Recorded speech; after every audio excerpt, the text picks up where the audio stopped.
I'm really excited to see that people were able to join us for this. This is the first time we've decided to do something like this to update you on what's coming up and kind of give you a bit of, oh, look at that. I better turn that off, right? Give you all a bit of information about things that are coming down the road in the near future, as well as a little bit of a tour of the website. We've added a few things over the summer, and there's just a couple of other different opportunities that you'll have for conferences and trainings and things like that, and I'll show you where to find all that information. You can put questions in the chat box. My colleague Greg is here, and I will ask Greg to monitor those chat box questions so that I can just stay focused on the information that I have to share with you. We will have some time at the end for questions as well. I believe if you unmute yourself, you certainly can join in the conversation as opposed to putting things in the chat box, and that's entirely up to you. But what I'd like to talk about today are these 4 things that sort of just encapsulate the work that's going on around SEL currently and within the next year or so. So we're going to look at some training opportunities and things that we are rolling out. We've got some exciting things going on around assessment that I'd like to share with you. I'm going to highlight a few different resources that you'll have access to, and then just do a little website tour so that you can see where you should find things, where things are kind of located. It's getting a bit thick, and so we are working with our communications team on making it a little bit easier to navigate, but show you what we have there so far. So I'm going to start with training, and we have a couple of different options going on. We do have an online training option, and we do have the in-person training option. So let's start with the online. This came out at the end of last school year, so you may or may not know that this is there. That link will take you to this web page where it's the SEL Build Your Expertise page, and you'll see that nice blue box where you can access an SEL online training module. This is an articulate module, much like the trauma modules are.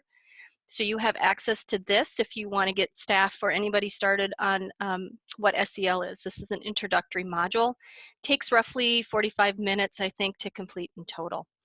So this is one option for you.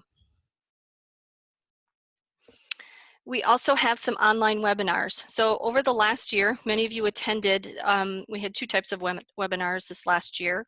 We had monthly webinars on SEL topics, and we had webinars near the end of the year in May on evidence-based practices. Our communications team, who is wonderful, put it all together on a YouTube channel, and if you click on this, it takes you to the YouTube channel that has all the SEL videos all in one place. So you can access any of those here. You can access this right from this webinar, but you can also access it from the web page, and I'll show you where that is. Want to let you know that this coming year in 2019-2020, we're also going to be offering monthly webinars again. And this year we decided that we are going to highlight examples of practice. So we are going to start in October with the first webinar, and I will get a schedule out to you as soon as these are confirmed. And each month there will be a webinar from a different school or district, or a combination of schools and districts, talking about particular SEL related things and how their district or school has been doing them. So this is our opportunity to share with other districts the very answer the very question they ask us all the time: how are other people doing this? If you feel that you've got a great story to share, please email me so that we can talk to you about whether you would want to participate in this webinar to share the different ways that you're doing things. And just again, to give you a heads up about the things people are asking about. How are you getting started and building your team and getting support from the community and your staff? How are you identifying evidence-based practices to use? How are you doing professional development, and how are you making sure that everybody's getting trained? How are you mapping out how this should look? How long are you taking? Are you going fast or slow? What are you doing about assessment? It's just some of them. So think about it, and let me know if you'd be willing to be a presenter and share. Our in-person training's coming up. Many of you, a lot of you have done the day one training. You'll see the SEL team implementation training day one. Greg and I did almost 20 of these last school year, trained over 900 people. So I'm always surprised that there's still an interest in this day one training yet, but we will be offering it again at these 4 locations. Registration for the day one trainings at these locations is not currently available. We are working on getting that set up. And when it is, you will find it on the website at this link where the cursor is hovering. And you'll be able to sign up for those. The day 2 trainings, these are already set up, registration is open. You will find the link to the registration for this on this page. So if you go here, I have things in the way.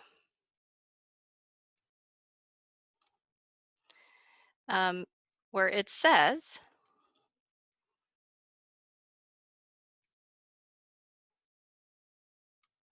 this will link you to the Wish Center where you can register for day 2. Once the day 1 trainings, and what I'll talk about in a minute, the TOTs are available, we'll also post those here. So you will register through the Wisconsin Safe and Healthy Schools Centers for these trainings. So the day 1, the day 2 trainings are currently there. Day 2 will be added shortly. Please note that while these are located in different CISAs, you do not have to be a member of that CISA to attend. So you can attend something that's nearby, even if it's not your CISA or for a date that works. So there's nothing that's structured about who has to attend. What I will say though about the day 2 trainings is staff, you have to have had a team attend a day 1 training, and you have to have your team working on SEL and have done the assessment on day 1. Now, if you have a team that did day 1 and you're adding people to your team, you can bring them to day 2. But you don't want to do them back to back. You want to give yourself a little time. So you might look and notice that November 7th is in Oshkosh and November 8th is in Stevens Point. You could try to do 1 and 2. We think that's way too much to try to do at once.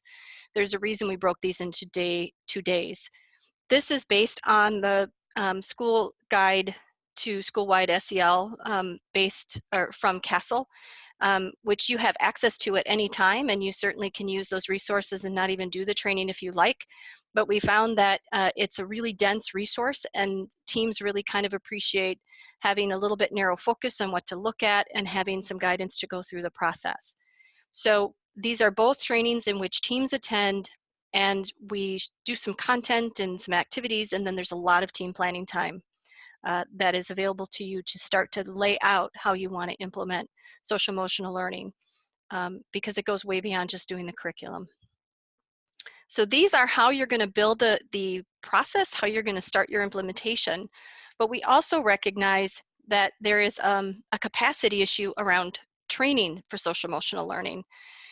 We have very limited availability here from DPI to go into districts to do any trainings. We get a lot of requests, and we're just not able to do that. So one of the ways that we're trying to build capacity across the state to do this is to offer SEL training of trainers. That says team implementation training there, and that should not be there. So we're looking at training of trainers. This is for people in districts who want to be trained on how to go back to their district and train staff on SEL. So it's looking at what it is, how to do implementation. It's looking at how you promote it with students and how you build adult SEL and capacity. We provide you with the slide deck, we provide you with the script, we provide you with the materials that you need to do the training. All of the things that you need to be able to do this. The material could be a full day training, but we provide it in modules so that you can also kind of plug and play for the most part in small increments if you're going to do things after school, staff meetings, and things like that. We currently have 3 that we're working on. 2, we have determined dates, January 31st at CISA 6, April 6th at CISA 10, and we're looking to set up a date in CISA 2 in Whitewater. If we find that there is a call for more of these, we certainly can try to set them up, but know that this will also go on that same web page. Wish Center will be managing the registration for this again as well. And when the registration for this is available, we will put it on the page. When registration is available for all of these trainings, I certainly am going to put a call out to the SEL listserv so that you know that the registration is now available. This team training, or the TOT that we're talking about here, it doesn't require a team. You certainly could have more than one person come. I think having been a professional development trainer in a district for a number of years, having multiple people who could do the training is helpful because it doesn't rely on just one person. But this can be anybody. And so there's a minimal, did you ask about cost? There's a minimal cost. I think it's kind of what it was for the day one trainings as well. If you have any questions about any of these trainings, whether it's appropriate for your situation, feel free to email or call, and we certainly can talk through it. But it's really, this is a really great opportunity to have sustainability in your districts so that you've got people who can continue to do the training. Now you have people who can work with new staff as they come on board. And again, we'll let you know when registration is available, and if there's additional call for this, we'll find ways to increase these and make them a bit more regional. The other way that we offer training is through conferences, and our Building the Hearts of Successful School Conference is December 5th and 6th at the Wilderness Resort. There's a link there to give you some information about specifically what the topics are in that conference. We do have a day 2 pre-conference that's not on the dates back here. So there's an additional day 2 from the ones that you see on the screen here that's being offered on December 4th.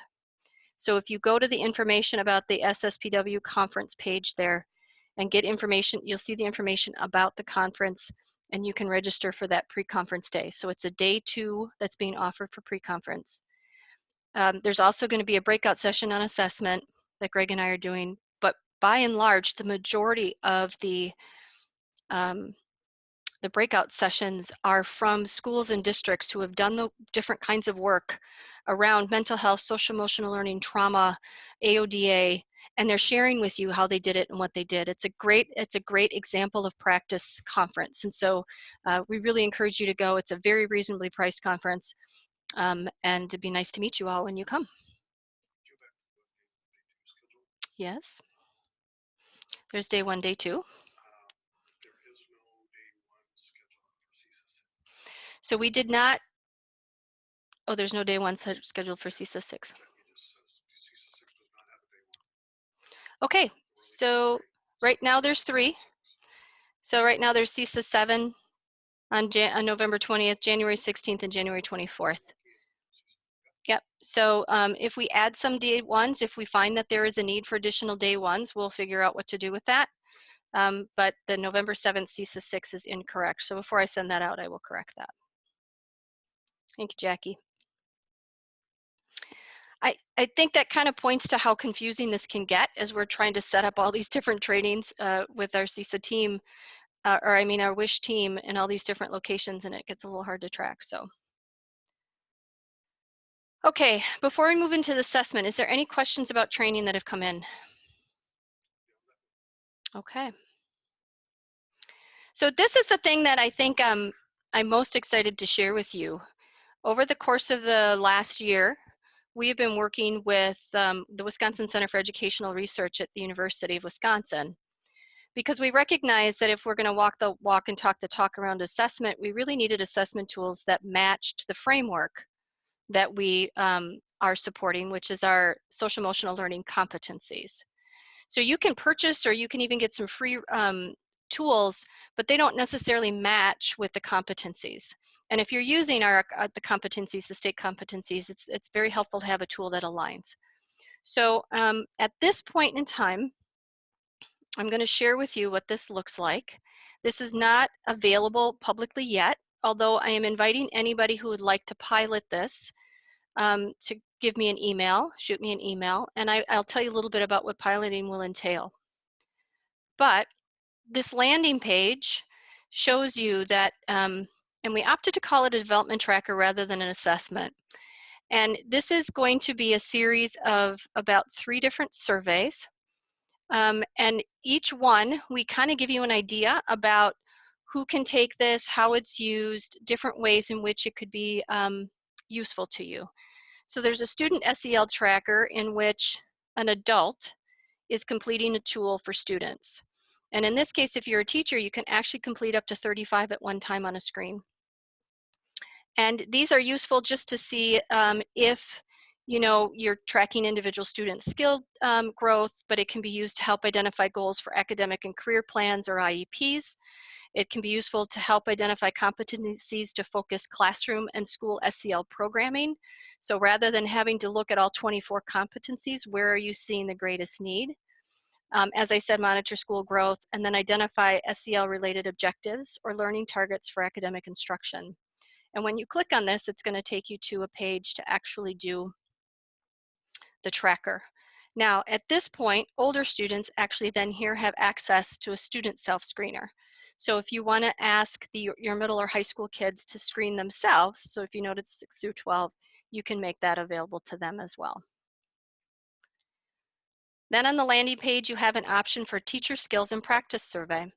And this is two things. This is one in which the teacher will self-assess their own social emotional competencies based on the actual SEL Wisconsin competencies. And then it's also a practice survey where a teacher can self-assess and a mentor or a walkthrough person can do an assessment as well about practices, teaching practices that are present. And then these are going to be useful to help identify areas for your personal growth or your personal development plans. It's also helpful to identify which teaching practices could be improved or increased or done with more intentionality in the classroom. So by teaching practices, we're looking at how teachers are interacting with students, the ways things are set up or promoted, how teachers are cueing skills or using skills or integrating them with academics. And it also can raise some awareness of how your own skill levels, comfort, and capacity will influence how you promote it with other students. If something is difficult for you, it requires a bit of thought about how you're going to model it and promote it for kids to teach it.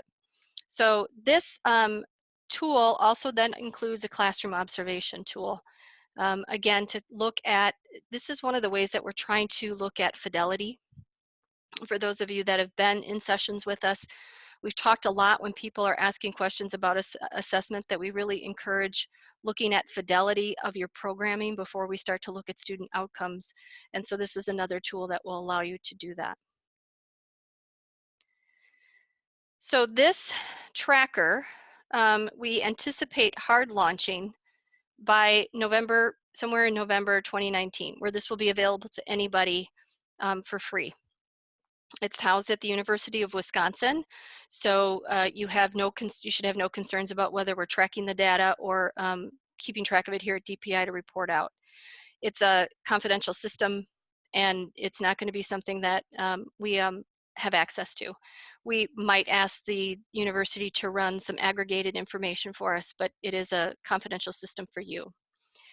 We're asking for individuals. We've had some folks who've agreed to already, but if you're interested in piloting this at all, please send me an email. And what piloting will entail, and I'll get this out to people who've asked or agreed to pilot next week, is using these tools and then completing a survey, a feedback form survey.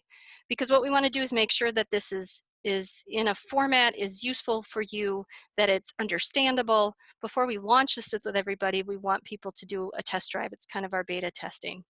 So if you want to take a look at how you might use this with some of your students for ACP work or any of those examples we gave you, if you're a special ed teacher and you're thinking this could be useful in doing IEP goals, we'd love to have you do a beta test and just give us some feedback. Once you do these surveys, though, there's another level of this that's really, really quite cool. So upon completion of any of those screeners, you're going to receive an automatic email report.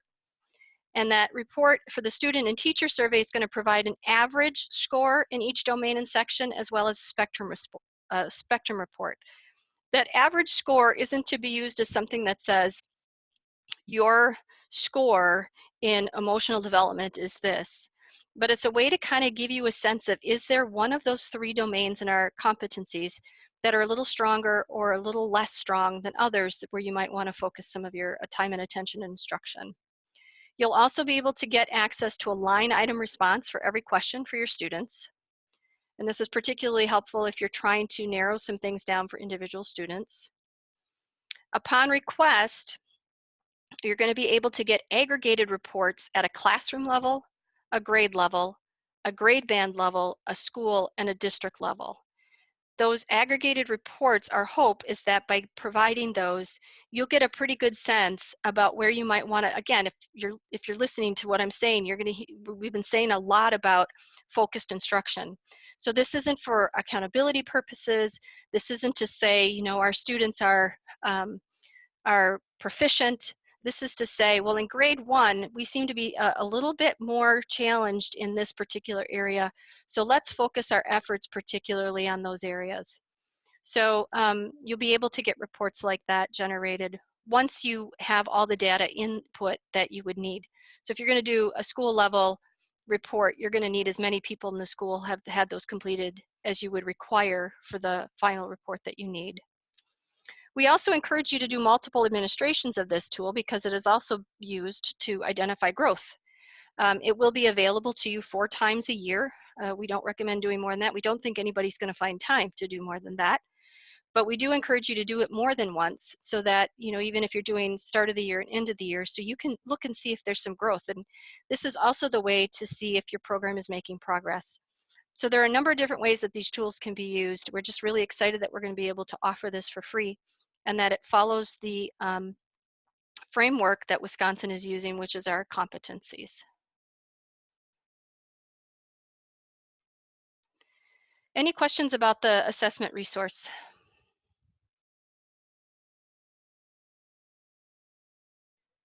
None coming in, okay. Mm.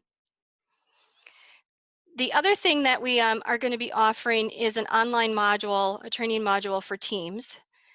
It's kind of an extension of the day 1, day 2, but rather than going out to locations to do this, we're going to make this more an online module. This is not ready yet, but we are working on an assessment training. And we're basing this on the Castle Assessment Guide, which you have a link to there. And also incorporating continuous quality improvement into the process. So it's not just, you know, assessment of skill levels or outcomes or growth, but also continuous quality improvement assessments of the programming that you're doing. Also, I've included on here because I just received it today, the Student Social Emotional Competence Development, the Current State of the Field and a Vision for its Future. Castle just released this white paper from their assessment work group. And I've included it here just so that it seemed like a pretty opportune time and a place to share that report with you. So this is something that we've been working on. We are doing a few mini versions of this at some conferences coming up, but this is something that will be available also for free once we have it online.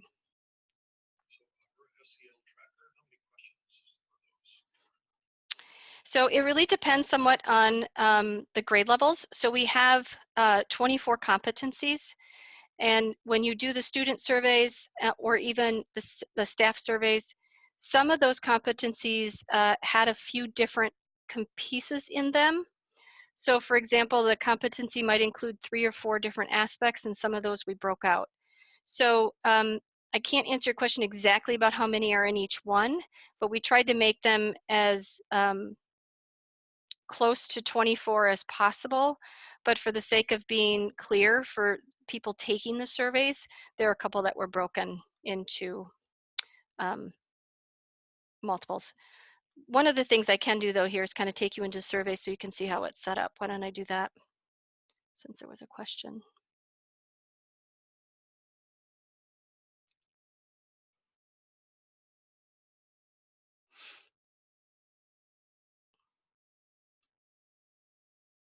One of the ways that we track this and that you get this information is that it's all based on your email as you enter the information.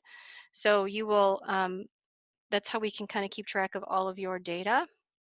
But once you get in here, hopefully it's going to let me proceed.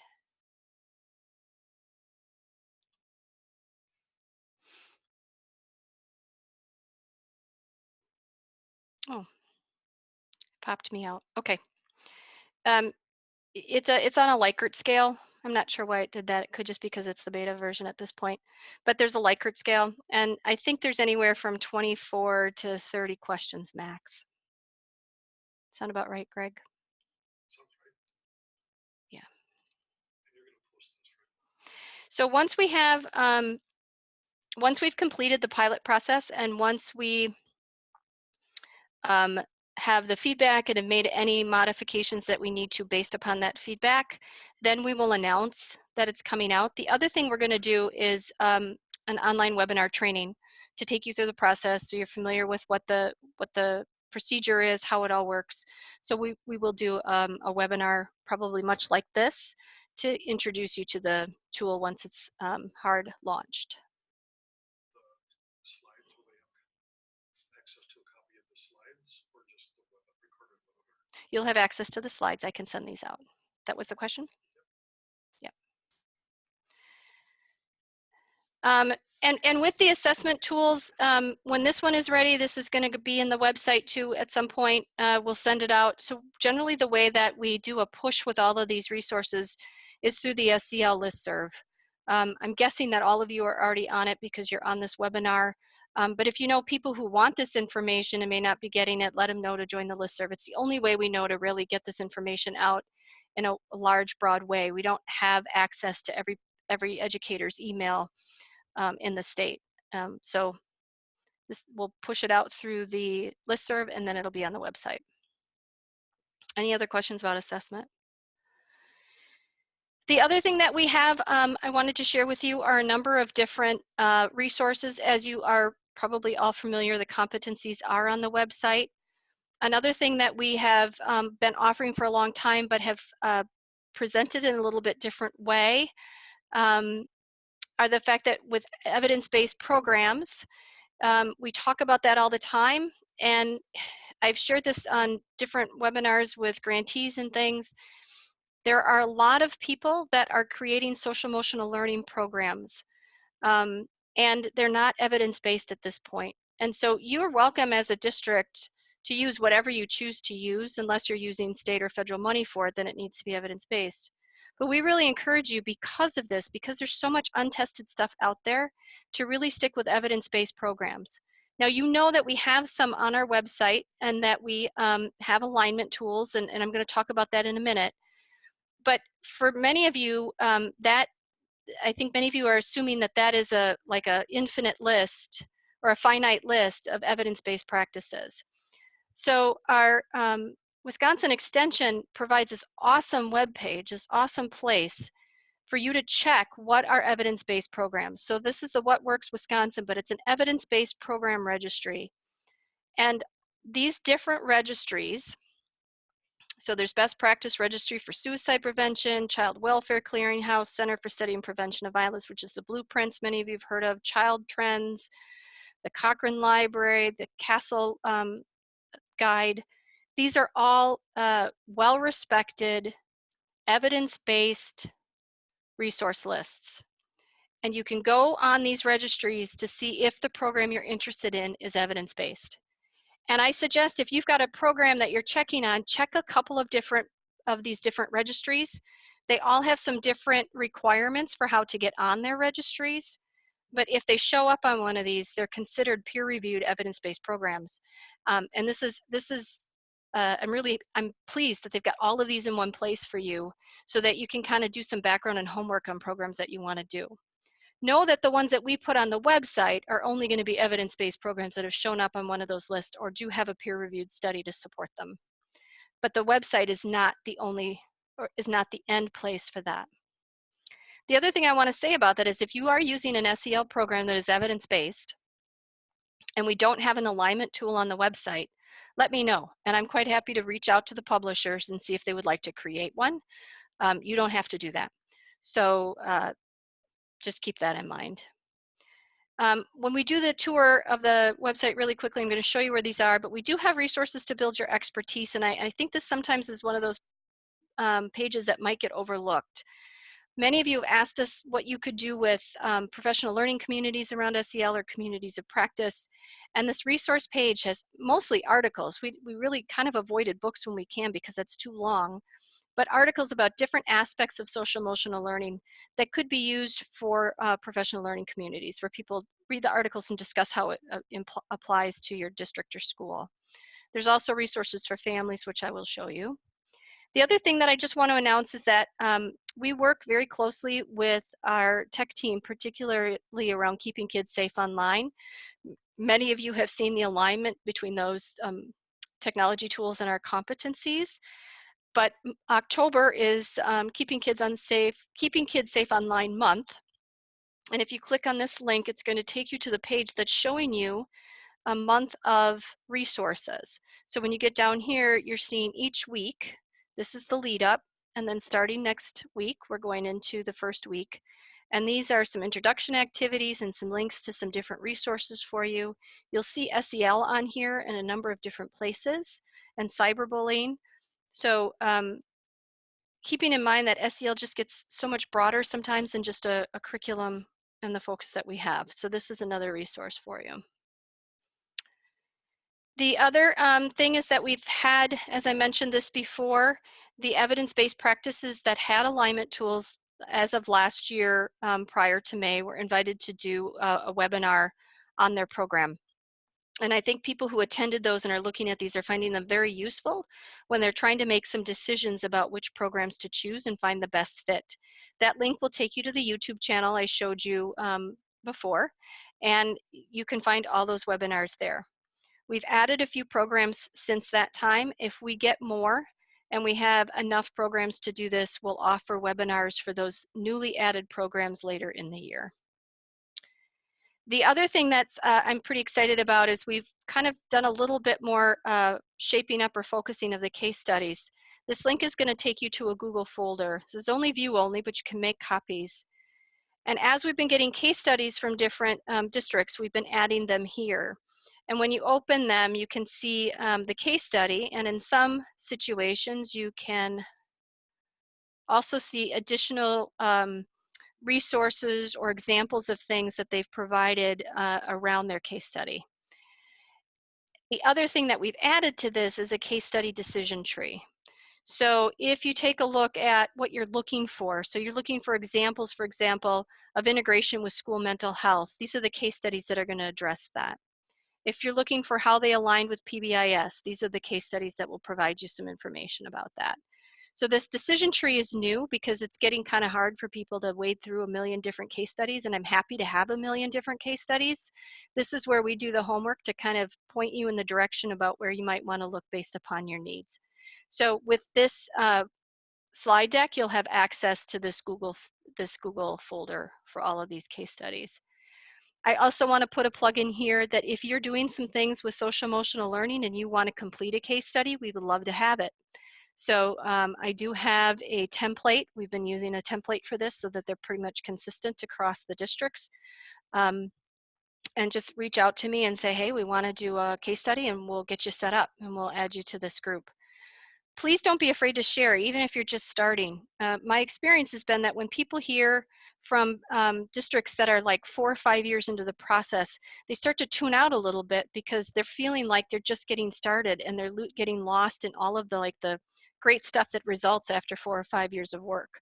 So even if you're getting started, please consider sharing how you're building your community coalitions, how you're building your team, how you're engaging parents in the discussions to get started, how you're building buy-in, you know, all those kinds of things. Consider sharing that. People want to know. It's probably one of the biggest questions we get. Who else is doing this and how are they doing it? The other thing is just the link here to my consultation page, or my booking page for consultation time. Many of you have already used that. You can link to it from my signature, but this is just another resource that's offered. So I'm happy to talk with you or a team to consult with what you're doing and how you might do some programming. If you've got some questions about how to deal with some challenges, if you want to talk to me about something that you want to do and you're looking for a district that's doing it, all those kinds of things, I'm happy to help in that way. And then I was just going to take you through the website a little bit. So any questions at this time? All righty.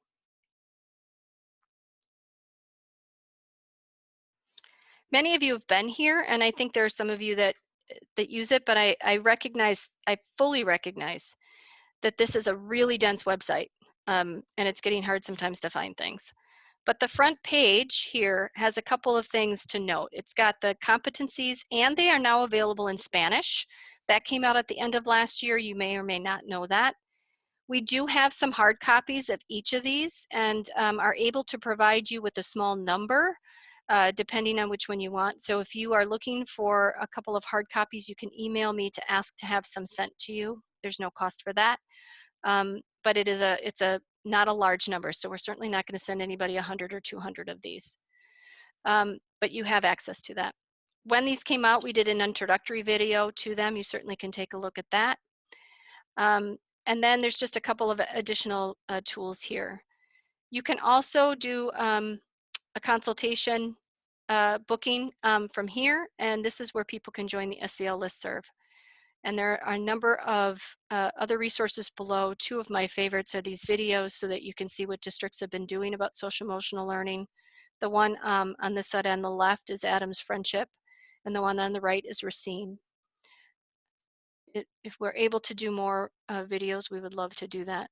And then you can kind of scroll down here and see that there's some different resources. This one sometimes gets overlooked, but it's a scale that allows you to go through for each grade band all of the competencies associated with that grade band to determine whether you're doing it, sort of, not doing it at all, or doing it with intentionality, which is another tool to help you identify where you want to focus in your competencies. And then just some other general resources here, some on assessment, links to some of the evidence-based guides, and then some of the case studies. I think that the link that I'm giving you is a little bit deeper case study link than the one on here. So some of this will adjust. On the gutter on the left side, you'll see that we've got this broken out into other pages. The conference and training opportunities is where we're going to post information about upcoming trainings, and in this case, the links to the WISH Center. For the day 1, the day 2 are here, and the TOT. When day 1 and TOT are set up and ready for registration, we'll add them. We also, these are last year's monthly webinars. You can get to them through the YouTube link I shared with you. You can also get to them here with the PowerPoints. So this is where you can access PowerPoints for each of those. Once the schedule for this year is posted, these will be removed and archived somewhere on the site, and then the new ones will be there. Any other trainings that we do will be linked through here. Character Ed just talks a little bit about the connection between Character Ed and SEL, and kind of connects you to the wisconsincharacter.org website. We've got some resources for out of school time. If you have CLCs or out of school time programs, we really encourage you to include those folks in your teams and your planning, so that students that are going to those programs have some consistency from in school to out of school time. The alignment tools page, many of you have seen. We added a couple new ones since the start of the school year. So the Competent Kids Caring Community is a new program that's just been added. And at the end of last year, we added Stop and Think Social Skills Program. Many of you might actually be familiar with that, particularly school psychologists who may have used it. So those two do not have webinars, but they have just recently been added with alignment tools. I am working with our team, our communications team, because one of the things I hope to do is actually clean this up a bit. I've got a table that takes each of these programs and shows you which grade and age levels these programs actually cover. And for some people, that's the first access point because you're looking for a program for a particular grade level. So that will be made available, and I certainly can send that with the materials that I send out with the listserv. Another link to the online safety and social emotional learning. The Build Your SEL Expertise I talked about. And again, this is set up based on, this is where you can access the training module. This is also where you'll be able to access the assessment training module when it's available. And then these are the different categories where you can find resources and links to articles, additional websites and materials to guide some thinking and planning. additional surveys and leadership. And then you'll find the YouTube link here as well. So many of the things that we have are linked in multiple places. That may or may not be a good thing because it might confuse people, but you know, you can give us some feedback on this website if you like, because we are going to try to clean it up a bit. And then we have a really great bunch of resources for parents and families. This page is designed to speak to parents and families. It's not necessarily designed to speak to school personnel who are speaking to parents, but it's certainly valuable to anybody who's looking for parent resources. And this Raising Caring Kids, some of you have seen this resource. Again, this is another free resource that provides articles in English and Spanish for parents, for kids in grades K through 5 to do different SEL related activities and discussions and things with their children. And there's also a few videos that accompany this as well. You can sign up with our friends at the Extension, University Extension, and then you will get an email from them that is like an email newsletter that you can send out to parents with the links and things like that. We really encourage that you do it that way, where you are sending out an invitation to parents to use a particular resource rather than giving them a link to the web page and all of it, because it's helping you to build some relationship with parents and engage them in the SEL work rather than just making it a free-for-all for them to go. It's not that you can't do that, we just think that it's a really great way to build that rapport with families. The website also has additional resources besides that one. It links to some resources from Jennifer Miller and other websites talking about how to build family and school partnerships. This parent toolkit is a great resource as well. And for those of you that are doing newsletters to parents or open houses for parents, you could actually use some of these resources to do a session for them or invite them to check them out, any way that you might want to engage parents with them. But there's a lot of really good stuff for families, and they should be part of your program because you want the social emotional learning to be across locations and sites and aspects and parts of kids' worlds, so that it just becomes part of who they are, and not that they do SEL at school or SEL at home or SEL in sports. So the resources to help build that for you. Could you show how to navigate the Google case study folder a little bit? Sure. So let me close some of these because I've got a lot open. So when you open the case studies folder, this is what you're going to see. And you can open any one of these to read Waukesha's study. For example, this is the format that we'll send you if you decide to do that. And it just gives you a look at the history of what they were doing with it, the model that they're using, the players that are involved. It's looking at big ideas regarding instruction and their experiences with adults, sustainability, equity, how has this impacted kids, conclusion. Some of them will broaden this a bit, but each case study is going to be essentially looking at the same things.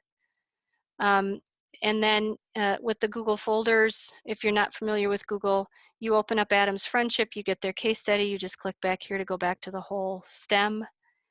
Franklin is one that has included a number of different resources. So they have their case study right here, but they also provide what they call the plan at a glance. And this is, and you would want to blow this up, but this is looking at how they're laying out the plan over time. It's dated, it kind of tells you how they broke down the work. And it's a really great resource. It's a nice resource if you're looking for how they actually did sort of lay out their plan. They shared that they do student focus groups and get student voice, so they shared the script and the passive consent language that they had and the protocols. So there's a number of different resources in here.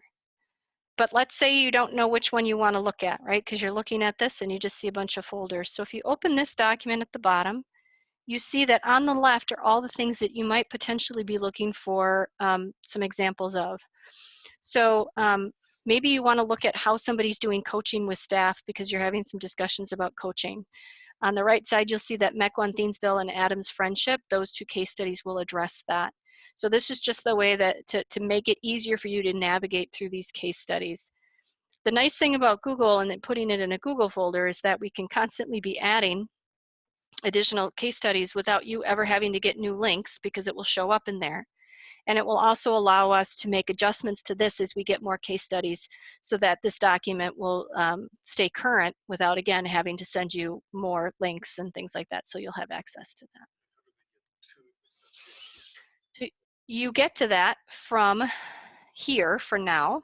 So when I send this out, see this link for SEL LEA case studies?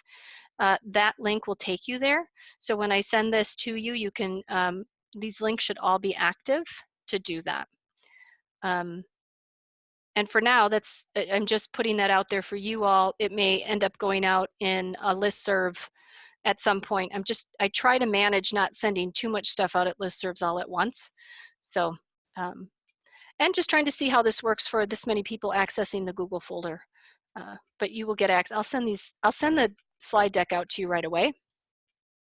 The recording of this just might take a little time. Other questions? Okay.